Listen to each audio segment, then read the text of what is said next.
E aí galera, tranquilo? Estamos de volta hoje no RMH, mais uma vez ainda obedecendo a quarentena, né? Que a gente, de uma forma ou de outra, de forma responsável, torce para que ela acabe logo, para que o animal volte a trabalhar, que a gente consiga pelo menos nos ver, né, pessoalmente, já que acho que nós vamos poder nos abraçar, cumprimentar, mas enfim, espero que todos estejam bem. Essa semana a gente não postou vídeo nenhum, porque tivemos alguns problemas particulares de um lado, do outro, e hoje resolvemos fazer um RMH super, hiper especial. Como seria esse RMH super, hiper especial? Mas antes de anunciar o programa, nós queríamos dedicar esse programa a dois nomes muito fortes que nos deixaram. Eu comi bola, batalha também, foi em março, que nós não falamos nada dele, porque foi o início da epidemia e tal, e a gente não comentou que um dos maiores lendas do hard rock no mundo nos deixou. Para quem não conhece, eu estou falando de Kelvin Hellraiser. Kelvin Hellraiser, sim, ele foi funcionário das lojas mais legais de Londres nos anos 80, que chamava Shades. Ele tinha o cabelo loiro, todo levantado, totalmente hair metal total. O cara era uma enciclopédia do hard rock, super respeitado. E ele escrevia para uma revista chamada Metal Force, uma coluna chamada Rock in a Hard Place. Que Deus o tenha, Kelvin, grande nome. E essa semana, recentemente, no dia 28, nos deixou Bob Kulick. Bob Kulick, para quem não sabe, foi sempre o quinto membro do Kiss. Desde 1978 até início dos anos 80, era ele que ia entrar na banda, mas ele era baixinho, careca, né? Então ele chamou o irmão dele, Bruce Kulick. Além de músico, compositor, guitarrista, compositor, produtor, Bob Kulick teve várias bandas legais. A que eu mais destaco é a banda School, o álbum No Bones About It, que tinha na banda o Bobby Rock, batera, que tocou com Nelson, Hardline e hoje está na Lita Ford. Tem o Murderer's Row, que ele fez com David Reese, do Bangalore Shore, do Sept. Fora outros tributos, todos produzidos por Bob Kulick. E ele participou de bandas como Meat Loaf, gravou 2 discos do Wasp. E era um cara super, super querido no meio. Infelizmente, ele nos deixou aos 71 anos, se não me engano. Que Deus conforte toda a família Kulick, que faz parte da History sempre. Então esse programa é dedicado a Kelvin Hellraiser e a Bob Kulick. Então hoje nós vamos fazer um programa assim um pouquinho diferente, né? Vocês estão curtindo essa ideia de falarmos de discos antigos, né? Eu escolhi um ano para poder comparar. Entendam bem, não estou criando uma disputa, uma competição. É uma comparação de 2 álbuns. O que me levou a fazer isso foi um grupo de WhatsApp criado por alguns amigos nossos, que chama Metal Friends, que fazem a batalha dos álbuns por votação.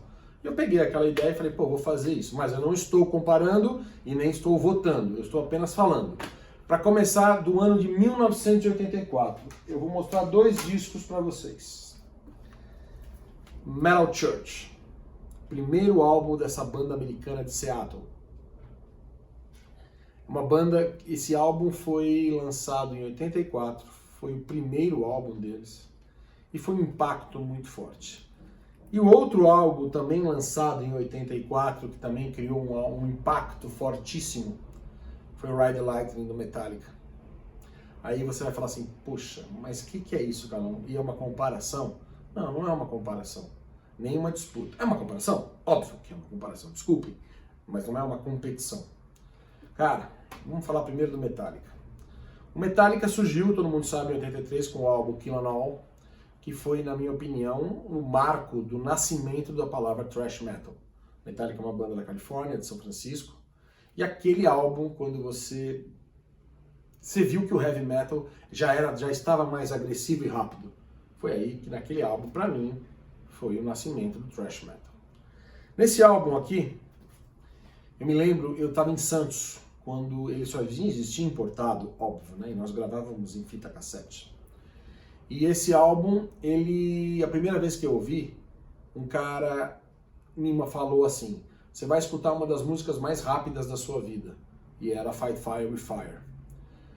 Na época já tinha saído o Slayer, se eu não me engano, Show No Mercy com Evil Has No Boundaries, mas essa produção desse álbum, a Fight Fire with Fire, foi um soco na cara tão grande que eu falei assim, meu Deus do céu, o que é isso? E esse álbum traz simplesmente Creeping Death,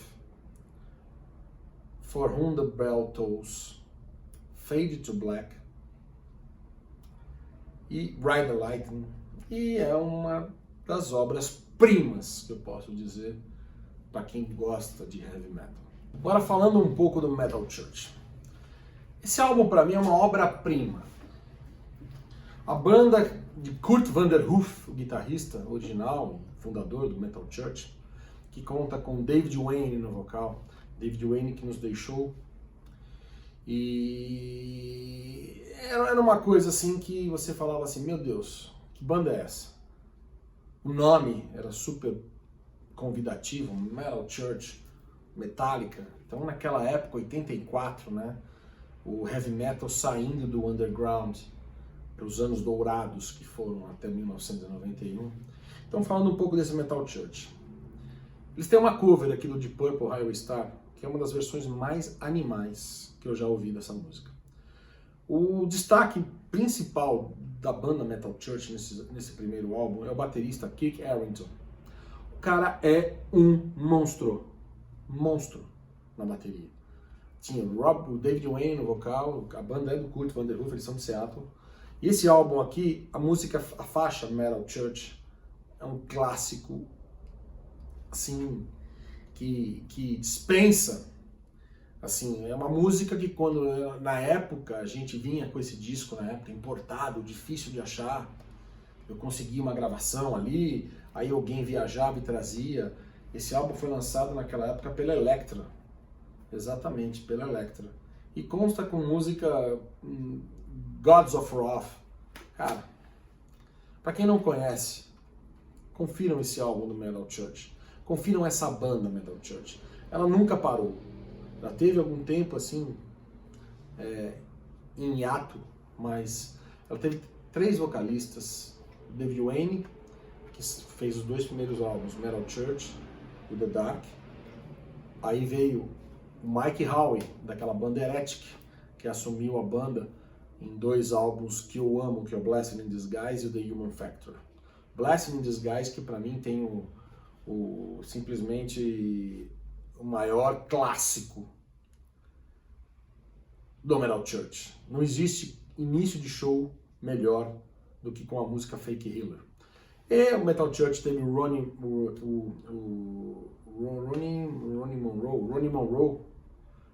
Foi o Ronnie Monroe, foi vocalista do Metal Church também, em alguns álbuns. E hoje o Mike Howe voltou para a banda. E já lançou, se não me engano, 2 álbuns. Agora, recentemente, saiu From the Vault. E é uma banda que veio para o Brasil em 2016, se eu não me engano, naquele festival Live in Lauder que rolou ali no Espaço das Américas. Acho que foi a única vez que o Metal Church veio ao Brasil. E eu tive o prazer de ver o Metal Church pela primeira vez em 2009, naquele festival Rocklahoma, em Oklahoma, nos Estados Unidos. Tocou Leatherwolf, Metal Church, Envy e Overkill na seguida. Metal Church, show fantástico. Então, eu estou comparando o ano de 84 com essas 2 pérolas. Tá? Ninguém precisa dizer o que virou Metallica. O Metal Church ficou um pouco abaixo. Aí você fala para mim, por quê? Teria condições de o Metal Church ter subido e o Metallica ter ficado aqui embaixo? Teria sim. Sabe? Vamos dizer que aí veio estrela, sorte, oportunidade, momento, e naquele momento o Metallica foi escolhido. Mas são 2 álbuns do mesmo quilate. Aí você fala, qual que eu prefiro? Eu vou dar minha opinião. Se eu tiver que levar para uma ilha entre esses 2 álbuns, eu levo o Metal Church. Esse álbum é fantástico. Esse também é, mas esse aqui ganha por saldo de gols. Então, não preciso falar para vocês conferirem o Metallica, mas quem não conhece o Metal Church, tá aí uma brincadeira que o RMH resolveu fazer. Comparação de álbuns da mesma época, do mesmo ano. Tá? Agora eu vou para outra comparação de um estilo de heavy metal diferente. Valeu! Agora a comparação continua em 84, né? Quando eu tinha 15 anos em 84. Foi um ano muito especial para mim, né? Eu tive uma das maiores conquistas da minha vida, que não tem nada a ver com o rock, mas eu passei na peneira e fui jogador do infantil do Palmeiras. Aquele ano foi muito importante. Mas, voltando pro rock, eu vou mostrar 2 álbuns que me marcaram demais e são 2 pérolas, clássicos, obras-primas do hard rock e heavy metal. Olhem esta comparação. Rat Out of the Cellar e o primeiro álbum do Wasp. Esse aqui está autografado pelo Black Lawless, que eu tive a oportunidade de encontrar com ele em 92 aqui no Brasil. Vamos falar primeiro do Rat. Esse álbum é tão importante para mim que eu considero entre os 10 melhores discos da história da música para mim. Todo mundo sabe que eu sou um pouquinho radical, que música para mim é hard rock, heavy metal, rock, resto. Então, para música para mim, o Out of the Cellar do Rat é uma obra-prima. Esse álbum foi o álbum do Rat que mais vendeu, passou acho que quase 4 milhões de cópias. Foi lançado em 84, com produção do Bill Hill. Esse cara fez vários trabalhos legais. E a banda formada por Bobby Blotzer na bateria, Robin Crosby na guitarra, Warren DeMartini, gênio fora de série na outra guitarra, Juan Crucier no baixo e Stephen Pearce no vocal. Esse álbum chegava pra gente aqui no Brasil através do Som Pop, com o clipe Wanted Man. E logo depois vinha com a Back for More, que também aparecia no Som Pop. Som Pop era um programa de clipe que passava na TV Cultura. E você fala, meu Deus, esse disco chegou a ser lançado aqui no Brasil. Nossa, eu pirei. E depois desse disco ter sido lançado, todo mundo achava que era o primeiro do Rat. Só que o Rat tinha um EP antes desse disco, que tinha outra versão de Back for More. E tinha Sweet Eater, tinha You Think You're Tough. Então, aí a gente foi comprar também o EP que saiu aqui no Brasil. O Rat foi consagrado nesse álbum. Ele fez uma turnê de 1 ano e 2 meses pelos Estados Unidos e começou abrindo alguns shows e depois se tornou headliner, uma banda de Los Angeles. E eu não preciso falar que Wanted Man, Round and Round, o maior clássico do Rat, uma música que eu amo, que está nesse álbum, que chama Lack of Communication, um dos riffs mais matadores da história, sabe? Outra música que eu adoro aqui, I'm Insane. Ela faz parte do setlist do Rat até hoje. Então, aqui eu vou comparar agora com o Wasp também, que foi uma obra-prima na época. Mas esse disco do Rat para mim é muito importante. Entre os 10 discos que eu levo para uma ilha, Out of the Cellar vai com certeza. E o Rat é uma das minhas bandas de coração e que eu adoro e tive o prazer de já ver algumas vezes. Inclusive, no Rocklahoma de 89, eu tava com você, tava com o Juninho, né, da Let's Rock de Curitiba. Um grande abraço, Juninho. Nós vimos o Rat fazendo esse álbum na íntegra. E, sem palavras para dizer o quanto eu gosto dele. Mas esse álbum aqui do Wasp também foi muito marcante na minha vida. Por quê? Esse álbum também veio para o Brasil com um clipe do Som Pop, que era o maior clássico da banda, que é Wanna Be Somebody. E aquilo chocou. Você via um cara com uma caveira jorrando sangue na cara, carne crua, caveira, e você fala, o que é isso, né? A banda chegou a ter problemas, né? Dizem que o que seria o Wasp. Inclusive está muito na moda agora, né? O pessoal falando de fascismo, de racismo, etc. Então o Wasp sofreu muito com isso. Porque muitos diziam que era White Anglo-Saxon Protestant. E isso teve muita gente que até ficou assim, deixou de ser fã da banda quando soube o que queria dizer Wasp. Mas depois falaram que era We Are Sexual Perverts. Nós somos pervertidos sexuais, que eu acho que tem mais a ver aqui. O Wasp, para quem não conhece, é uma banda americana que o Black Lawless iniciou como guitarrista, e a banda, eu estava pesquisando, né? A banda sempre teve o Randy Piper numa guitarra, o Black Lawless na outra guitarra, e era o Ricky Fox no baixo. Ricky Fox que saiu do Wasp antes da gravação desse álbum para se juntar ao Steeler, do Ron Keel e do Malmsteen. Nós já falamos do Steeler aqui no RMH. E esse álbum do Wasp, antes desse veio o primeiro EP, que era o Fuck Like a Beast. E lá já estava com Chris Holmes na guitarra, aonde o Black Lawless passou a tocar baixo na banda. Então a banda aqui, a formação era Black Lawless, baixo, vocal, Randy Piper, guitarra, Chris Holmes, guitarra, e o desaparecido, que ninguém tem notícias dele, só gravou esse disco do Asp, Tony Richards na bateria. Então, preciso falar, né? Love Machine, I Wanna Be Somebody, The Tortures Never Stop, School Days, que mais aqui? Meu Deus do céu, olha isso. Sleeping in the Fire, The Flame, B.A.D., Bad. Obra-prima. Necessário. Se você fala que você gosta de música pesada, estamos aqui com uma das maiores obras já lançadas na história. Ambos no ano de 84. Aí você vai falar, pô, Carlão, qual que você prefere? Cara, é muito difícil. Muito, muito difícil falar qual que eu amo os dois. Aqui está empatado nota 10 e nota 10. Mas existe uma ligação muito forte entre eu e esse álbum do Ratt. Por quê? Então vamos falar que o Ratt ganha pelo número de escanteios, porque até no saldo de gol empata. Então, para quem não conhece, a maioria de vocês deve conhecer, né? Porque o nosso público do RMH é diferenciado. Isso nós comprovamos já. É muito bom ler os comentários de vocês, é muito bom conversar com vocês. Por quê? Porque o conteúdo, existe conhecimento. É muito bacana. Então, continuem dando força pra gente, assinem o canal e a partir de agora o RMH tem um parceiro, a empresa Room Office de camisetas, que nem essa que eu estou usando do Ace, igual a que eu usei do Triumph, do Hardcore Superstar. Todas essas camisas estão à venda no Animal. É só entrar em contato comigo. Um grande abraço ao pessoal da Room Office, que a partir de hoje é parceiro oficial do RMH. E agora, meu irmão Batalha e meu irmão Edu também vão dar uma volta para os anos 80 e vão comparar alguns álbuns. Então, espero que vocês tenham curtido. Um grande abraço a todos vocês e stay safe. Valeu? Abração. Beleza aí? Difícil essa missão, hein, Carlinhos? Ratt versus Wasp, agora você me lembrou daquela revista Hit Parader que vinha com as duas bandas na capa e o versus, né? Nesse caso é óbvio, apesar do primeiro do Wasp ser clássico, um dos melhores discos da história, é óbvio que eu vou ficar com o Ratt, Out of the Cellar. Para mim os três primeiros do Ratt são imbatíveis.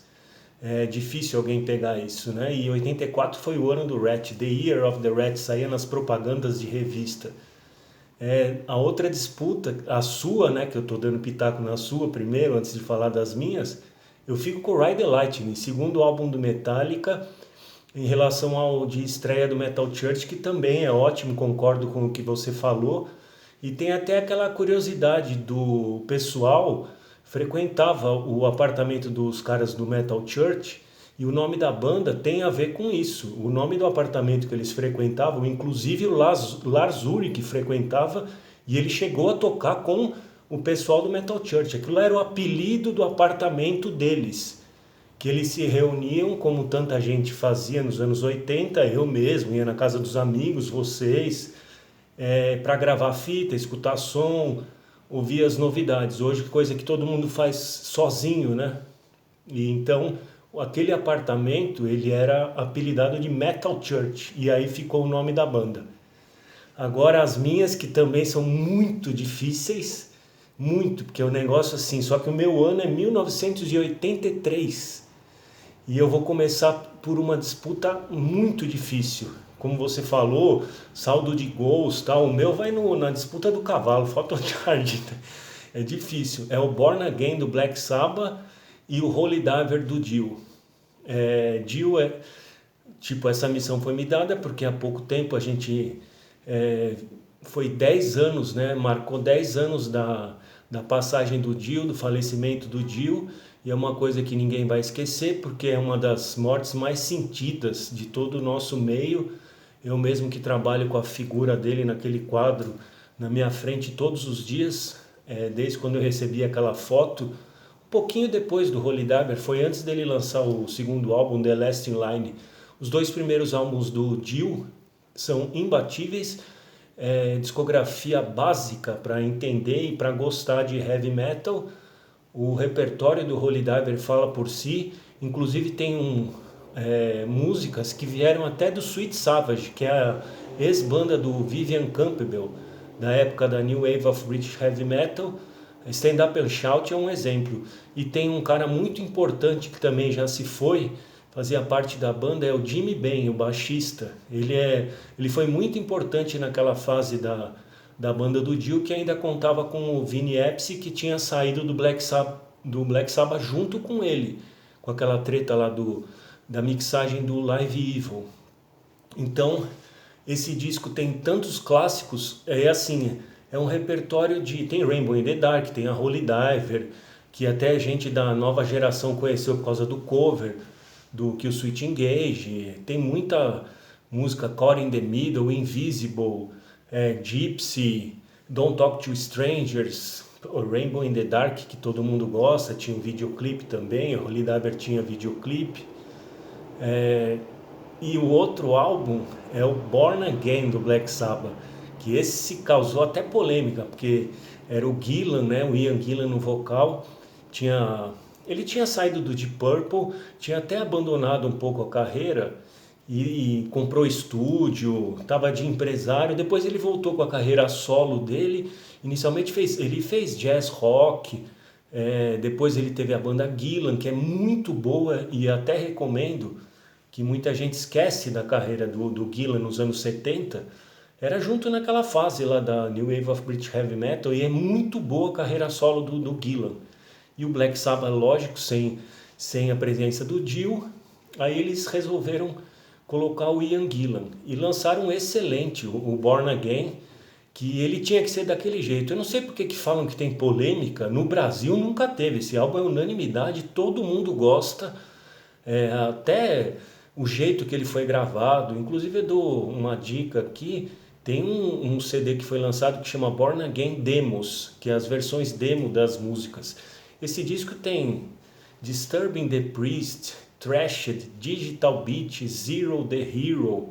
Essas para mim são os destaques. Se fosse para ficar com um dos dois, eu fico com o Holy Diver, mas os dois são muito importantes. O do Dio é mais ainda, o Holy Diver é um pouco mais importante do que o Born Again, mas eu sou muito fã do Born Again e eu não concordo nem quando o Gillan falou uma vez que ele acha que ele exagerou. Esse papo que ele fala que ficam divulgando que ele gritou muito no disco, isso aí tem gente que gritou muito no Born Again, então vai ouvir Child in Time, vai ouvir a carreira solo dele, escuta as linhas de voz e o que ele fez no Deep Purple. Ele já gritava no Deep Purple. Escuta Child in Time, vê quantos gritos tem e vê se ele reclamou do que ele fez no Born Again. E aquela turnê foi legal, o visual da banda estava demais. Tem os videoclipes, aí tem o da Trashed, né? Que passava muito no Brasil, mas se for escolher um dos dois, eu fico aqui com o Dio, o Holy Diver, e também ficaria se fosse o The Last in Line. Nessa primeira parte desse desafio difícil foi isso. E o meu segundo desafio também não é fácil, nem um pouco, de 1983, é para escolher dois álbuns icônicos. Era para eu escolher, né? Me foi passado dois álbuns icônicos. Pyromania, do Def Leppard, que é um dos álbuns que foi mais vendidos na época, um álbum de transição muito importante para a banda, que levou ela para o mainstream, contra Quiet Riot Metal Health, que é o disco que ficou em primeiro lugar na Billboard, primeira obra de hard rock e metal a pegar essa posição na Billboard, primeiro lugar. Então dois álbuns muito importantes. Pelo gosto pessoal, óbvio, eu fico com o Def Leppard, que eu gosto de todas as faixas. Photograph é uma das minhas músicas preferidas, tem a Fooling também, é outra das minhas preferidas. E no Brasil, as duas bandas foram muito promovidas por causa de videoclipes. Lógico, do Quiet Riot, Come on Feel the Noise, que é um cover do Slade, e o Def Leppard teve o clipe, era Fooling, Photograph, Rock of Ages, tinha muitos videoclipes que passavam no Brasil aqui, na época do Som Pop, do Realce, aquela coisa dos anos 80, né?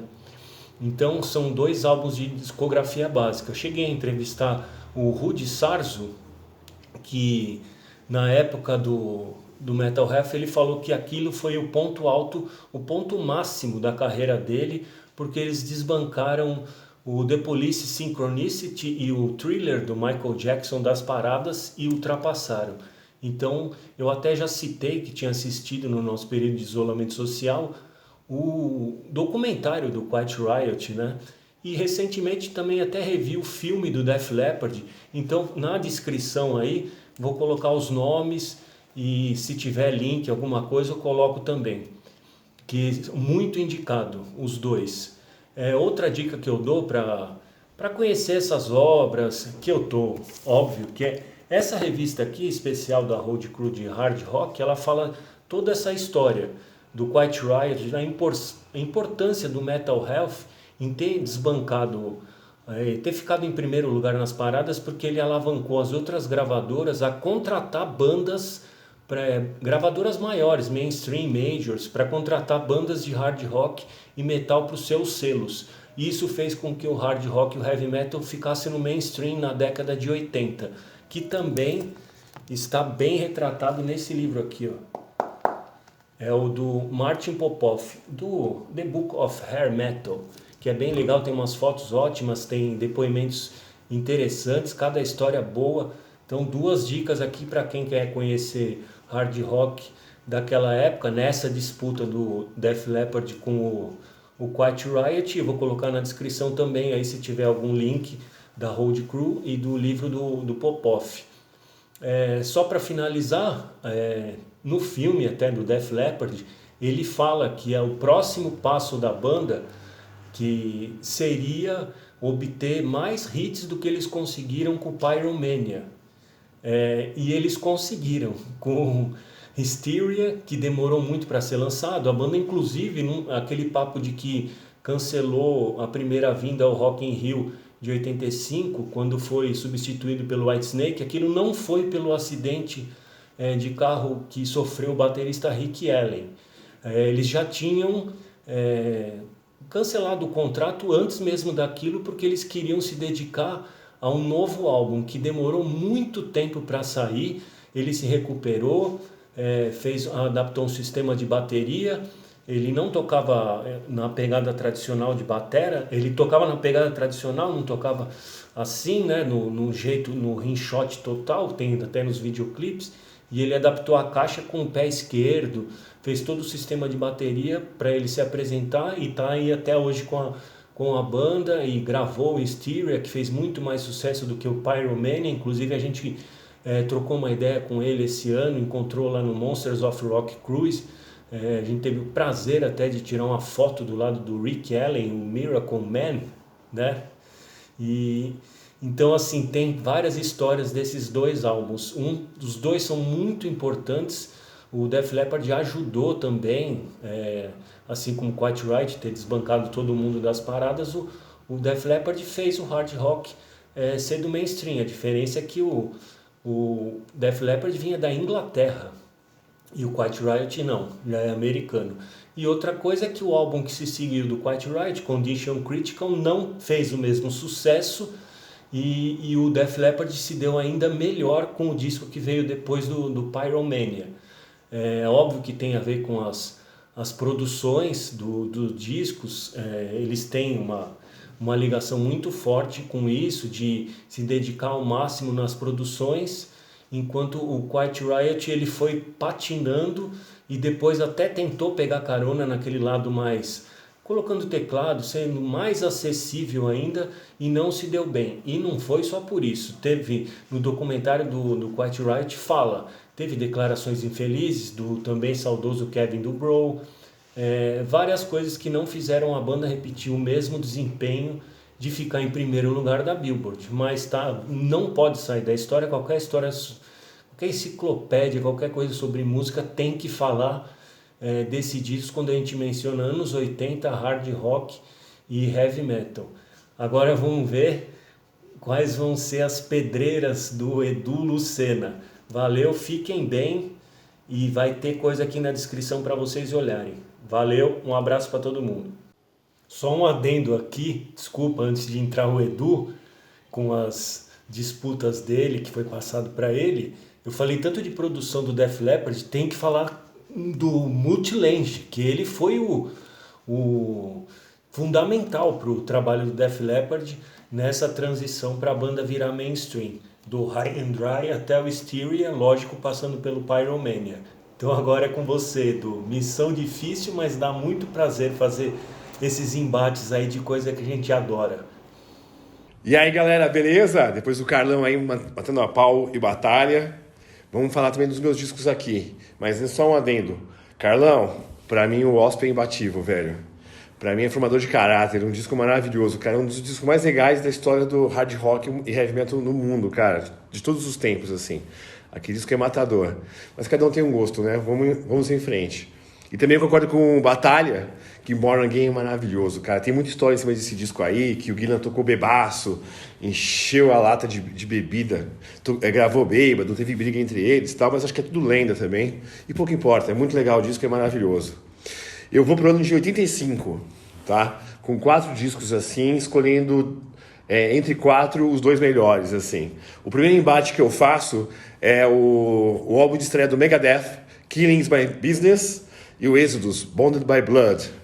Eu acho que entre os dois é indiscutível a importância que o Exodus tem como thrash, aquele disco de thrash assim, maravilhoso, cara. Eu acho que é um disco que marca toda a linha thrash, assim, cara. Ele marca a história do thrash, assim, de uma maneira maravilhosa, cara. Né? O Paul Baloff no vocal, o Gary Roach com as guitarras, assim, cortantes, riffs matadores, assim, letras caóticas, cara. Muito bem produzido, assim, pra mim é um disco muito bem produzido. Eu acho que não tem comparação. O Megadeth também é muito legal o disco. O Dave Mustaine tinha acabado de sair 4 meses depois de sair do Metallica, todo naquela briga, uso de droga, bebida, né? É um disco legal, pobre de produção, né?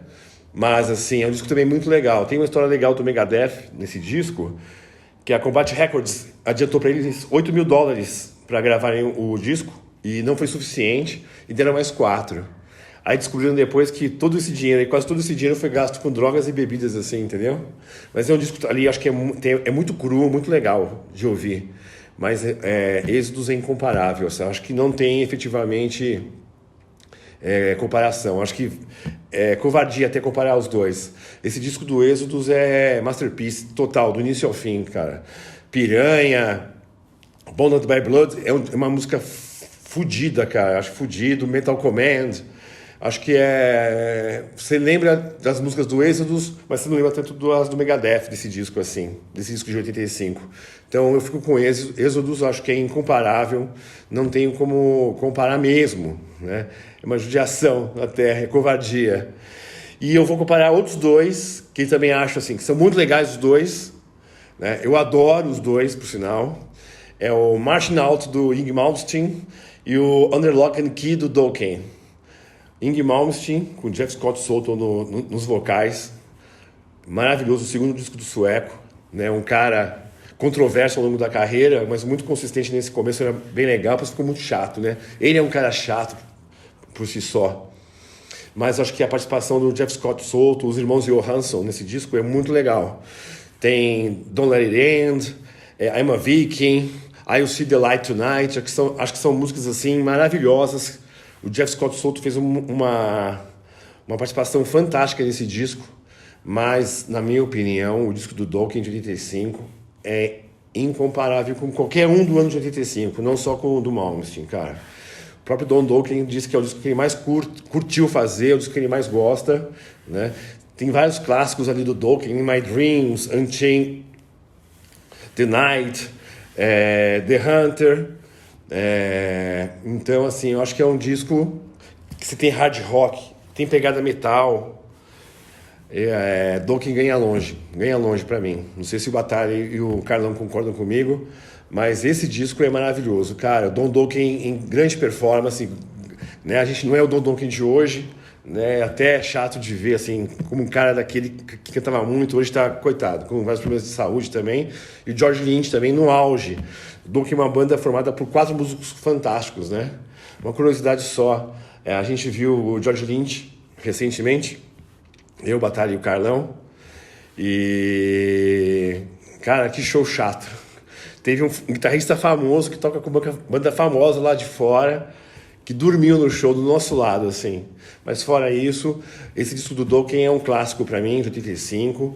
Né? Eu acho que na linha hard rock, quase o metal ali, é imbatível, cara, imbatível. É fantástico esse disco. É fantástico, cara. In My Dreams é um hino para mim, cara. Né? É uma música que sempre que eu posso eu tô ali tocando, ali brincando, tentando tocar, né? A gente engana um pouquinho. E eu quero fechar o programa de hoje com uma indicação muito legal de um disco de estreia do Area 55.